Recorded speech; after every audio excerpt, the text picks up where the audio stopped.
Hey guys, what's happening? So for this one, we're getting back into Immortal Thor because it's been a while.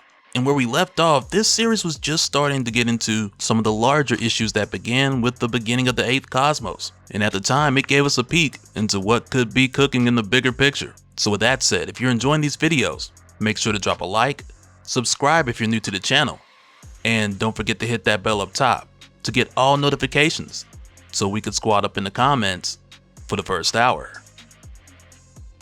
Alright, so going into Immortal Thor issue 11, this picks up right after the fight between Thor and Roxxon Thor, which took place in front of the whole world in a way that made it look like Thor just killed him in cold blood.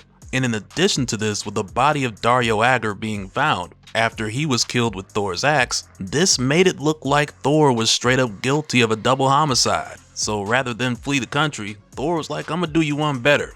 I'm gonna flee the earth. But we find out in a conversation between Thor and Sam Wilson, Captain America, that it's more of a situation to where when he is on Earth, he's just gotta make sure to stay close to the Avengers, just because it's less likely that anyone will try to arrest him if he's around the team. But also as a bit of a reminder here, the spell that the Enchantress had on Thor that was causing him to drift further into a state of confusion, that spell was only active while he was on Earth. So for the time being, he's in the clear. So in this conversation, he goes on to let Sam know. In the meantime, he'll be on Asgard, handling some family business. To where following this, we see that Thor's gathered as many of his siblings as he could, together in Uller's Hall, where among them we find young Lausa, being held by Hermod. Angela's here, along with Loki, Balder the Brave, Onir the Hunter, and Vidar the Giant's Child. And after them, we get the arrival of the more controversial siblings, with the next one who shows up being Bragi, the god of songs and poems who does not get along with Loki. And as we're told, part of that has to do with stories often having lies woven into them, while on the other hand, poetry is spun to speak a truth. So when he shows up, Loki doesn't like it one bit, cause Bragi's been gone from Asgard since the 8th Cosmos began, and Loki's not trying to have him come in now and just take over the story. And following Bragi, the next sibling who arrives is the one who built this hall himself, with that being none other than Uller, who's also known as the Wanderer, or a god of doom and death. And it's no secret that he's greatly feared amongst his siblings, which is why for a moment here, Hermod asks Bragi, why did he invite him? And it starts to come together when Bragi looks around, and he asks the question, what's become of Tyr, the god of war? Because as it turns out, not only has he been missing for quite some time, but no one's been able to see where he is in any of the realms, neither Lady Sif or Thor's ravens. So Thor looks to Uller, and he tells him that he knows something that he's not sharing. And Thor wants to know what it is that Uller knows. So Uller tells Thor if he would know, Thor would have to walk upon his road, in his steps, and into the fire. So they all follow Uller in. And for a moment here it has Hermod like, hey, is this a safe place to take a baby? Only for Uller to tell him that it's not going to make a difference, because if they fail, it doesn't matter where she is. She'll either die with the nurse or in his arms just the same. And eventually we find that Uller's led them to a vast collection of Skinner boxes. And we'll talk more about what they are and who they belong to in a moment. But first I want to point out, along the way here, Bragi, the god of poetry, his narration takes over what was once Loki's narration. And I just want to point that out here because we'll also talk about that as well. But right away, it's already assumed that Tyr went into one of these boxes, so Uller lets the others know that it's not so much about Tyr being in the box, but what's more important is who built the box. So from here, he tells Bragi to tell them, since Uller believes that he can tell it better. And so of course, Bragi, he turns it into a poem, and he explains when the 7th Cosmos turned into the 8th, this new reality that was built by a scientist, referring to Reed Richards, as a result of the 2015 Secret Wars event, that rebuilding broke the hierarchy into twos. Magic fights the science, time fights space, Oblivion against the triple face of judgment, which is literally talking about Oblivion and the living tribunal. And Bragi says we hope judgment can never lose, because anything's better than Oblivion. Literally. And Bragi more or less goes on to say that in comparison to these abstract entities, the gods of Asgard are like mortal ants to them. And the one who's responsible for these Skinner boxes is the same one who acts and speaks upon a whim of order and chaos. And that person is the in-betweener. And everything Bragi's talking about here is something that's been building up pretty much across every series in Marvel this past year. And with how it's looking, everything's gonna come crashing together during one world under doom. Because so far, a lot of what Bragi was talking about, This popped off big time during Jonathan Hickman's God series, which we probably should go back and cover. But on top of that, this is also connected to Venom, with the King in Black being the opposite of the Beyonders, as well as everything we've seen in the Venom series leaning into Venom War, which as we know Doom has been heavily involved with, and especially after the conclusion of Blood Hunt with Doom becoming the Sorcerer Supreme, now he has even more ammunition to play with. Because also, just going back to what Braggy mentioned about the hierarchy being broken into twos, and the whole idea of magic fighting science, part of this is laid out for us, with Hickman's axis of power in the universe, which was shown in issue 7 of the Gods series.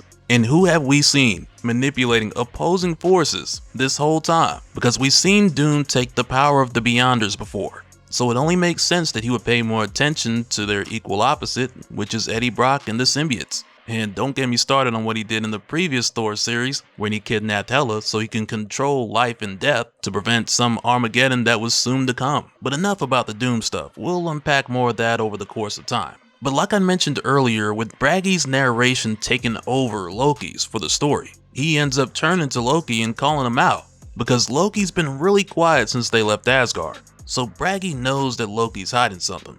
And it doesn't take long for Loki to admit that a while back he fed Tyr to the In-Betweener.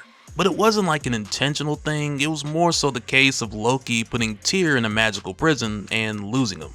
But whether or not Loki's to blame, that's not the issue here. But instead, the bigger issue is with Tyr, the god of war, stepping into a Skinner box, which is essentially made to re-educate or reprogram powerful beings, high-order magicians or scientists. This is a huge problem, because for one, Tyr's the god of war, but to make it worse, Tyr is being taught the ways of oblivion. So to give a god of war the power of oblivion, that's just a recipe for the end of everything. And if that wasn't bad enough, they have to find which Skinner box he's in amongst countless others. Unfortunately for them, Onir the Hunter's here, and he ends up tracking Tyr to be in 2 different directions. So for a moment here he points both ways, so they ask him if he can be a bit more specific, and he's just like, nay. So they split up, with Thor taking a group in one direction, while the other group checks a Skinner box nearby. So to do this, they have Hermod the Swift hand over Lausa, so he can step inside and scout it out. And when he goes inside, he finds Tyr, kinda, because inside it's just Tyr's body with a fraction of his soul, and a shiny new arm to replace the one that was missing. And once again, this is only part of Tyr in this Skinner box. In this half of him, it's not the half that you want to find. Not first at least. Because when Hermod gets here, he asks Tyr if he's alright, only to hear Tyr respond and say, nothing is alright. So Hermod gets ready to zip away while telling Tyr that he's gonna go get help, only for Tyr, air quotes, to tell him, run and get help then. Nothing is quicker than Hermod. Nothing is quicker, as he just deletes Hermod out of existence. And I mean, there's no afterlife from this. This is the power of oblivion. So after this, Hermod is gone. So next, when we go over to Thor and the others, we see that they've made their way to Tiwaz, who has the rune of Tyr's spirit, which is why it seemed like Tyr was in 2 different places at one time. But instead of just handing it over to Thor, he challenges Thor, telling him he's gotta win it from him. So at first Thor tries to fight for it and he throws Mjolnir at him. But Tiwaz just stops the hammer in mid-flight and has a conversation with it, which once again causes Thor to realize that he's gotta think his way through this one, which is something we've seen come back time and time again throughout the Immortal Thor series. So Thor ends up doing this by giving Tiwaz a riddle, with him asking what's big, red, and eats rocks. So Tiwaz goes through a number of different answers, because he's like, is it Surtur, is it the sun, is it a tomb? Before he finally gives up and he's like, okay, what is it? And so Thor tells him it's a big red rock eater. And I mean, Tiwaz, he found it funny, so he laughed, just before giving the rune to Thor, before they make their way back to the others, who in the meantime are getting attacked by the god of war with the power of oblivion. And really all he needs to do at this point is just touch whatever object or person it is and it's a wrap, just like what we saw with Hermod. And he even tells them when he's done with them, next he's going for the World Tree.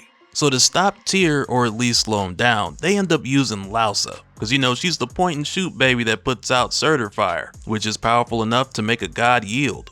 And it's not too long after that when Thor and the others show up with the rune spirit of Tyr. So once they put it back, this portion of his soul made him complete again, filling the void that was once there, which then forced oblivion out. And after this, we get a moment where Thor tells Bragi that he probably should have stayed the Skald of Asgard since Loki's caused so much trouble, and he goes on to tell Uller that he's welcome to return to his hall if he so wished. So Uller tells Thor that is a gracious offer, because few would wish the God of Doom to share with their kingdom, as he goes on to say, but then you already have a dark fate over you. So much like earlier, Thor tells him to share with them what he doesn't know. So Uller tells him, the end is coming, Thor, and it comes soon. And man, if I had a dime for every time that somebody said Thor was about to die, I'd just have a lot of dimes.